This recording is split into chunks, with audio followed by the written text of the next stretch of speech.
All right, good evening. Vinyl Vagrant's back with a week in review in vinyl. John, nice of you to join us. Chuck here, and we're just going to talk about the last week in vinyl. How you doing, John? Good, man. Good to be here. Excited to do this podcast, and yeah, just ready to let the magic work. All right, here we go. One thing what I wanted to start with actually is a question for the vinyl community because what I've recently come across is I found this wonderful repressing of Winger. All right, Nice. Winger's debut album.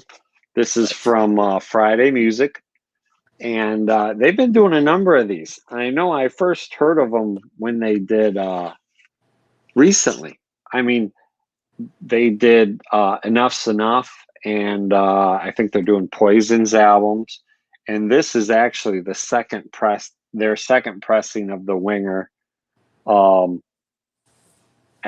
It's let's see, it's obviously green copy. I think the first one was gold, very limited pressing.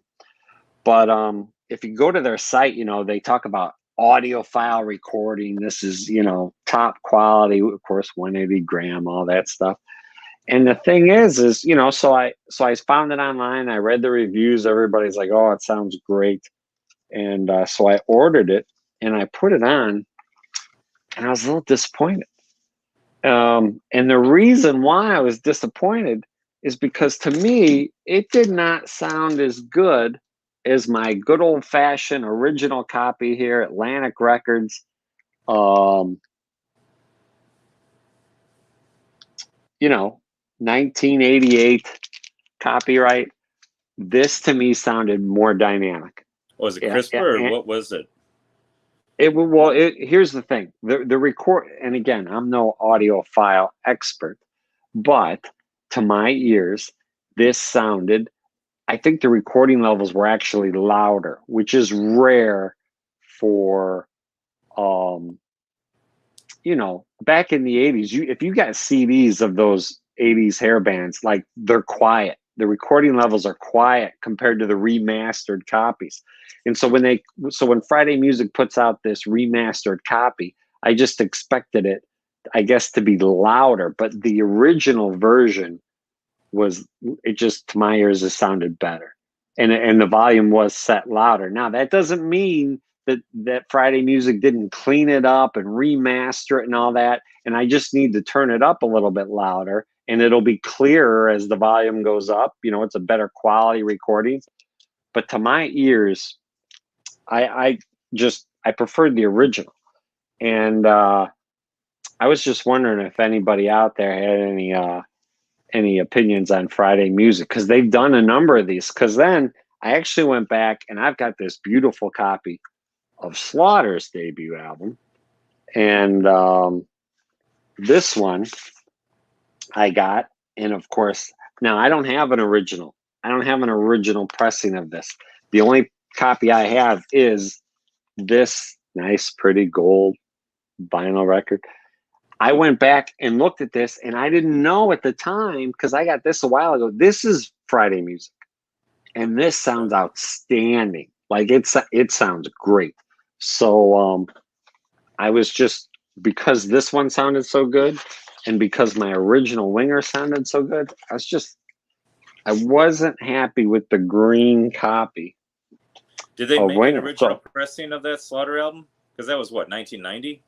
That's the thing. I don't know. I don't know if they did, and if they did, it might have just been promo only, right. Overseas radio state. That's a very good question. I guess I should have done my homework, but that's why we bring it up to the community, because there's a million experts out there. And so if anybody has any information, just comment below. Give me your opinion on Friday Music, and I'm going to keep an eye on them. I think they got Lynch Mob's Wicked Sensation album. Nice. That's coming. That's coming. And they got a couple other releases that are on the dock, so to say. So you go to their website, Friday Music, and you know, I'm gonna definitely follow them and keep up on their upcoming releases. George Lynch just released an instrumental album called Seamless. I think it came out just this past week or two. So for those out there, we're talking here late August, but yeah, Lynch just released his instrumental album. But that first Wicked Sensation album was awesome. Yes, it was. I'm not the biggest. We were reading that book, Nothing But a Good Time, the snippets from the '80s, and I just got a kick out of Lynch and Dawkins fighting throughout that. I don't want to Even in the book. Even in the book, just taking shots at each other. I don't want to stray too far off our topic, but every time, man, that's just what I think about. That was a good book. I mean, it was like you and I said, it's kind of like junk food for '80s hair metal trivia. It's not. I'm sure if you're watching this, chances are you probably have that book or you've come across it, but it's no masterpiece like The Dirt. It's not it's good. It's good reading. It's definitely good reading. Quick reading. Yes. All right. So what about, so that was kind of my that's what I was digging into this week. I was just wondering about that. That was on my mind. So any what's new on your front this past week? Anything? This past week, I actually attended the first show, live show, like concert, if you will. That's not local, though. You and I did see John Corabi acoustic about a month and a half ago, which was pretty amazing. We got to meet him. He was a really cool guy. Was selling his CDs. We both had his vinyl Live in Nashville '94 album. He signed it for us, and really cool dude, very personable. But this past Thursday, I saw John 5 in concert. Just amazing. Of course, he's a shredder, guitar shredder. Previously played with Marilyn Manson and Katie Lang and David Lee Roth, and he's been the lead guitar player for Rob Zombie's band for at least the last 10 years. And he just does his own little solo tours, and it was a great show. We had two openers. The openers are pretty solid, but John 5 is just, it was great. It was just good to be back out there again, just enjoying and feeding off the crowd, and he killed it. So it was a good time. He only played. That's cool. It was a short set, probably about 80-minute set.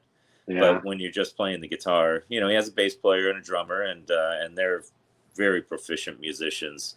And it was a blast. And we have Kiss coming up here in 3 weeks at the Hollywood Casino Amphitheater in Tinley Park, Illinois. So that'll be our first major concert that we've probably attended together since we saw Kiss in February of 2020 in Fort Wayne, Indiana, right before things got shut down. We'll save that for after that show, because I've got a big look.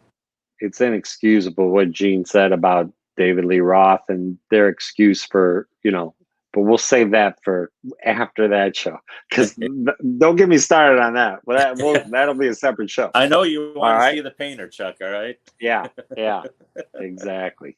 Paint by numbers. Anyway, moving on. No, anything else? No, just I hit the record shop this week. Tom Lounge's Record Bin store is right next to where John 5 was playing, so it was closed. John 5 was there during the day, doing meet and greets, but I was unable to attend that. But I went to the record shop the next day. Pretty cool place. Couple of different rooms. He's got a lot of new vinyl, a lot of used vinyl, small metal hard rock section. And he did have one album in particular. It was a 1995 pressing of the Balance Van Halen album. He was asking $450 for it, which I found a little steep. Maybe I'll find it on Fresh Music. I think instead. And again, I think some of these record store owners, I think they just that's the draw to their shop. Look, we have a copy of this. I don't think he wants to sell it. I think that's why it's there, and that's why it's priced that way. Yeah, you just kind of pull them in with some of those those goodie bags. I'm curious too. I just wonder if, you know, from the passing of Eddie Van Halen last year, if that influenced the price of these records at all. I'd like to think that's not the case, but you know, it's one of my. Yeah, I'm sure it does have something to do with it. Yeah, obviously, but those are internet prices there. That's right. Yeah, and then you know, in terms of like new music, I got to tell you, man. This past week, Billy Idol and Steve Stevens just released a new song called "Bitter Taste." Amazing, amazing. You got to check it out. Such a good tune. Definitely. Yeah, definitely. They co-wrote it. Billy's got a EP coming out in September, I think called Roadside, and this song "Bitter Taste" was a single that was released last week or the week before as a video. Just awesome. Kind of has a little bit of a vibe of Chris Isaac, just a slight vibe, but it sounds good. And it's not hard rock. It's a story about when he had his motorcycle accident, and it's just really melodic, great chorus, everything that you want from a Billy Idol song, and you would expect. I mean, the guy's like, I think he just turned like 65 years old. He looks like he's 45. Yeah, but, well, I think he's had so some work done, but still, he's still taking care of himself. He at least he has all his hair. I'll give him that. He just played in Frankfurt. Like, he just played nearby, but you couldn't go see the town he played for. You couldn't really go see the show because they sell the tickets exclusively to their residents only. Like, you got to be a resident of their town to go to their Summerfest. And then after a day or two, if any tickets are left, they'll sell them to anybody. Well, he sold out right away. Of course. So he's doing that residency in Vegas. I wouldn't mind checking out one of these days. Maybe I'll take my wife out there for it. But yeah, I mean, anybody out there, Steve Stevens is one of my all-time favorite guitar players. There's Ace Frehley, there's Jeff Beck, and there's John Five, and there's definitely Steve Stevens in that mix. So phenomenal show. When is that? When is he starting in Vegas? Well, he has a residency out there. I think he has a handful of shows scheduled for October. I think he has some shows scheduled for 2022. Okay. But yeah, if you guys get the chance to, at least at a minimum, just check out the single. I think you really like it. Sweet. All right. Now I'm going to listen to it as soon as we're done here. Okay. All right. New acquisitions this week. All right. New acquisitions. I picked up a few things this week. Nothing groundbreaking. Some you may laugh at, but I'm going to start with this little gem called Return to Casablanca. All right. And this is a compilation. It's actually a double album. All right. And you can see let's see, can we see it there? The little Kiss concert ticket right there. Okay. And see, these have kind of become, I picked this up, $10 was the price tag. These have kind of become collectible for Kiss collectors. And I don't know if I'm going to get all these, but this one, the reason why I got this one, number one song, side A, song number one, guess. If you were to guess what Kiss song they would put on a compilation Casablanca album, what would you think they would choose?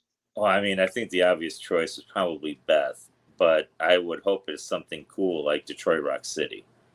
Yeah, well, you know what? It might even be cooler than that. Side one, song one, Rocket Ride. Oh, get the hell out of here. Rocket Ride. Oh, yes. Shit. Oh, man. Yes. That is unbelievable. Amazing. Wow. Yeah, I wouldn't have guessed that if you gave me a choice of 10. I know. And I'm like, which Donna Summer song is on there, Chuck? Because she was on the label too. Rumor has it. Donna Summer is song one, side 3. It's got Macho Man by the Village People. Yeah, another act. Yeah. On side 2. Theme from Close Encounters. Okay. Also on side 2. I was happy to have that. I have an old, one of my first records ever was called Spaced Out Disco Fever.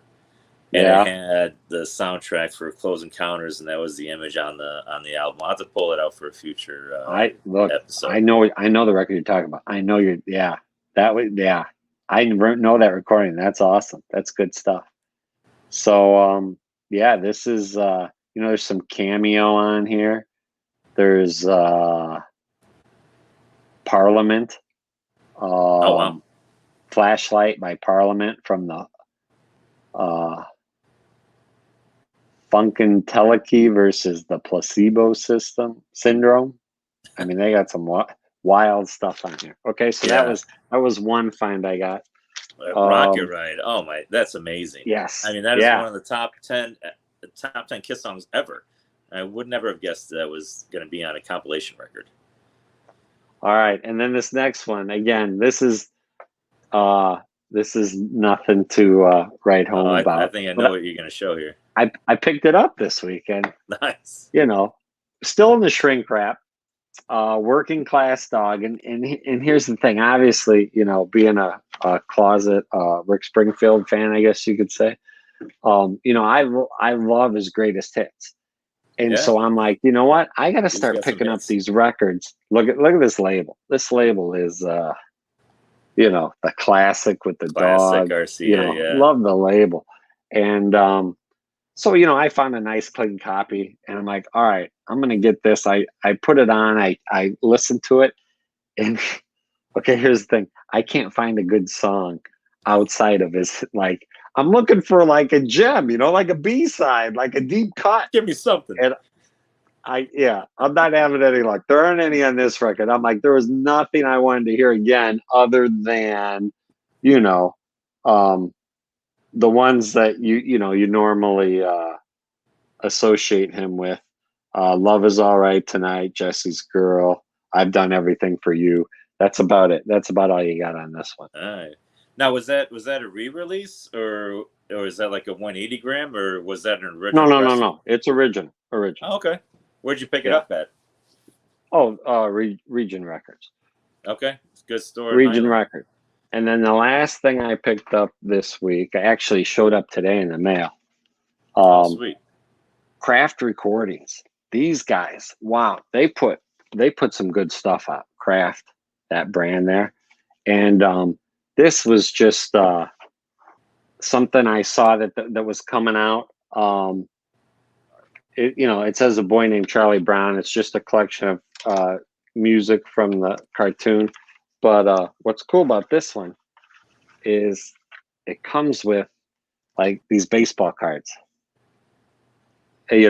from the cartoon or whatever. Yeah. And this is just something you put on. It's just something about the Charlie Brown theme music. It just relaxes me. It's just like smoothing, good, nice background music. I don't know, puts me in a good mood.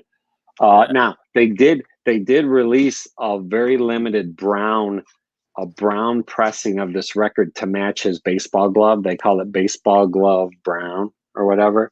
But that sold out instantly. Like I just got the regular pressing. Where'd you get that from? Did you order online or? I tried to get the brown pressing and it sold out right away. So then I just ordered this one instead. Okay. So yeah, I got it online, but I think honestly, I think they're selling it at Target. So, and then the only other album I got actually wasn't for myself. Hold on one second. This was for my daughter, but this was I don't know if your girls are a fan of this girl. I guess she's the new, Who is it? My daughter. This is Olivia Rodrigo, and this is like a limited pressing Walmart or something like that. That was my daughters. They're in the, like Taylor Swift and people like that. She's like pop oriented. Yeah, but the thing was, she's on some Disney show, and anyway, but I don't want to spend too much time talking about it. I'm just saying that some of these teen, like, okay, if you have like the limited edition Target colored Taylor Swift album, those things that go for, you talk about $450 for Balance at Van Halen, Same thing for those. They go for outrageous prices. And that's not why I got it. I got it because my daughters, are big fans of this girl, but I just wanted to try and get them the limited color one so they could, you know, Are at you a least closet have. fan too, Chuck? You know what? I've heard her. She's pretty talented. I got to That's give them credit. But actually, the reason why I pulled that out is because when I give you my pick of the week, what I've been listening to a lot of the week, you'll see the tie-in there. But so that's it. That's all I got for this week. That's my new vinyl this week. But I got a couple gems there that were just fun to find. beautiful. Beautiful. Yeah, I went to a record sale and found I'm a big Oasis fan, and so picked up a handful of their singles, Cigarettes and Alcohol, Don't Look Back in Anger, Roll With It, and then Stand By Me. And these things, I paid about $25 a piece, $20. I think it was 22 and change. Now On wait, disc. those aren't U.S. pressings, are they? No, they're all UK pressings. Yeah, they're all overseas pressing, and they sell for like on Discogs anyway. The general pricing is anywhere from $50 to $75. So I feel like I got a pretty good price on these things. It sounds like it. It sure sounds like $25 a pop for European pressings. That sounds pretty good. Yeah, and the vinyl's in really good shape, so no complaints there. And talked about John 5 earlier, and obviously this guy right here is one of my all-time fave guitar players. And this was a EP that he had released, Joe Satriani, called "Dreamy Number 11," back when he still had hair. But he's he's a hell of a guitar player, and I remember buying that record back then on CD, and saw this at the record shop, and was like, okay, I have to get it. It just has 4 songs. Side 1 is just "A Crush of Love," which was a single, and then the side 2 has 3 songs: "Ice Nine Memories" and "Hordes of Locusts," which were on his first album, and second one, "Surfing with the Alien." And then, in light of this, so what was it? A week ago or 2 weeks ago, Lollapalooza in Chicago occurred, and I was a big fan of this group back in the day. I saw them open up for Kid Rock and Metallica, and they did their own headlining shows, a bunch of shows with Stained, but they, from all accounts, we weren't there at Lollapalooza this year, but by all accounts, everybody was just raving about how this band just came in and just really killed it. Limp Bizkit. Yeah. So Chocolate Starfish and the hot dog flavored water. I don't know. I shouldn't say obviously, but it's a sealed pressing. 4 sides, and I love this album. I love Significant Other as well. Those are probably, and then there's the third album that they made without Wes Borland was really rocking too. So I think it was with Mike Smith. Yeah, I never understood the backlash that they faced shortly after. Once they went on the decline, like their fans, like just everybody turned on Limp Bizkit, kind of like. We're in the Chicago area, obviously. It reminds me of how people just turned their back on Sammy Sosa. And so I was watching the Cubs game today and they were talking about that. So that's the way I feel like with Limp Bizkit. Like, look, I'm not going to sit there and argue that they belong in the Rock and Roll Hall of Fame, but still, I just never understood the backlash that was launched at them. I do know, to me, one of my favorite songs of the 90s, and I don't make any apologies about it, was Break Stuff.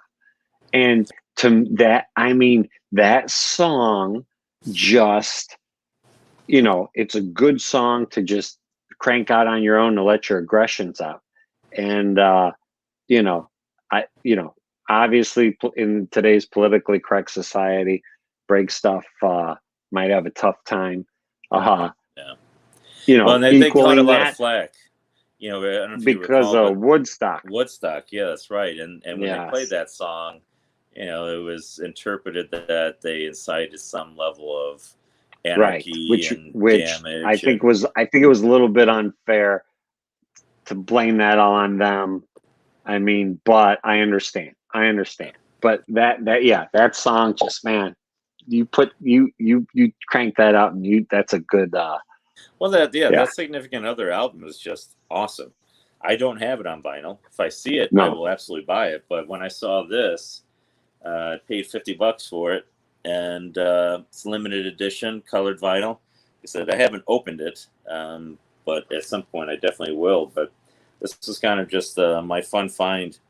You know, it's an original release from 2000, so you know, pretty cool. So I was pretty All happy with right. that.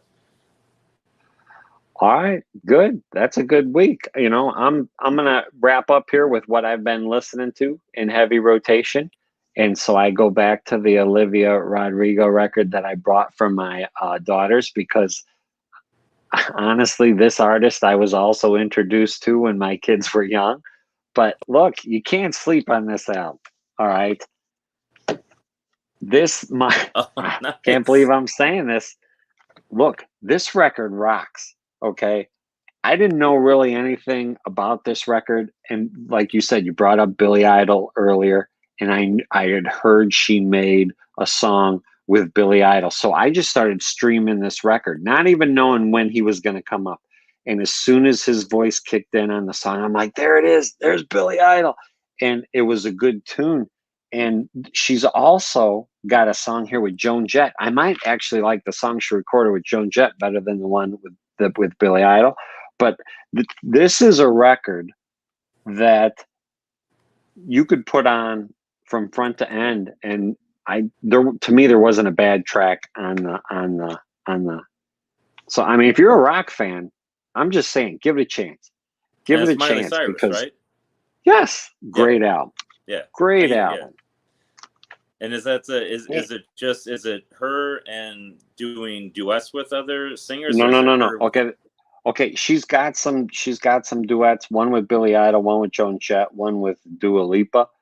Okay, Um, but the first three sides are all original songs. You okay, know, there's 1, 2, 3, 4, 5, 6, 7, 8, 9, 10. There's 12 original songs, and then the fourth side, because it's a double album. You got her compilations, her remakes. Like she does Heart of Glass by Blondie. She nice. does Edge of Midnight with Stevie Nicks, and she does the remake of Raspberry Zombies, Okay, which she does pretty well too. So I mean, it's cool. I'm just saying, great record. If you haven't given it a chance, give it a chance. I might change your opinion about her, depending on what that opinion is. Yeah, I don't have a negative opinion of. I know she No, has a punky or rock edge that she likes yeah, to display too. So I mean, good for her. It's all about evolving as a musician. So it's pretty cool. hmm I don't have anything, you know, like I said, besides the Billy Idol song, you know, the other song, you know, you and I were talking about before by the band Slade.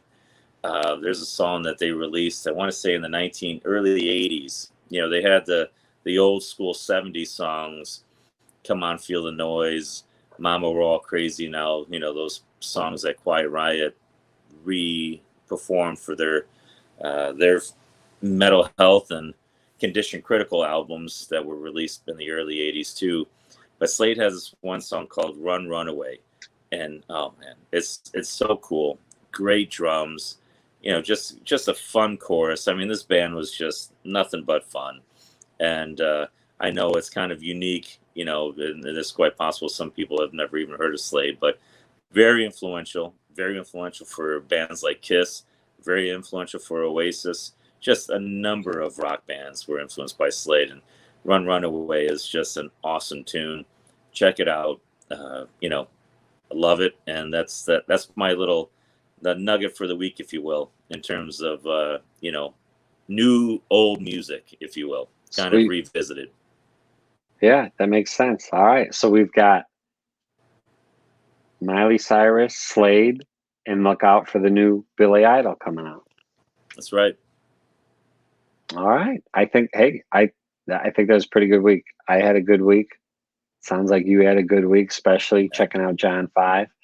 And I don't know. I look I think forward my to the ears are next still show. ringing a little bit. Yeah. Yeah. Hey, at our age, you got to protect them. You Yeah, got to protect them. I wasn't. Yeah, it's been a while since I've had that type of sonic onslaught, but yeah, it was great. So I'm looking forward to Yeah. more live shows. Yeah. On Sunday, I took my kids to see Weezer, Fall Out Boy, and Green Day. And not to get into too much detail about that, but I will say this: after seeing Green Day perform live at Wrigley Field, I now understand why they're in the Rock and Roll Hall of Fame. Like I maybe didn't understand why they were before, but I do now. They were just like they lived up to the accolades, I guess you could say. But yeah, that was my live show reintroduction. That's the first big show I've been to since all this went down too.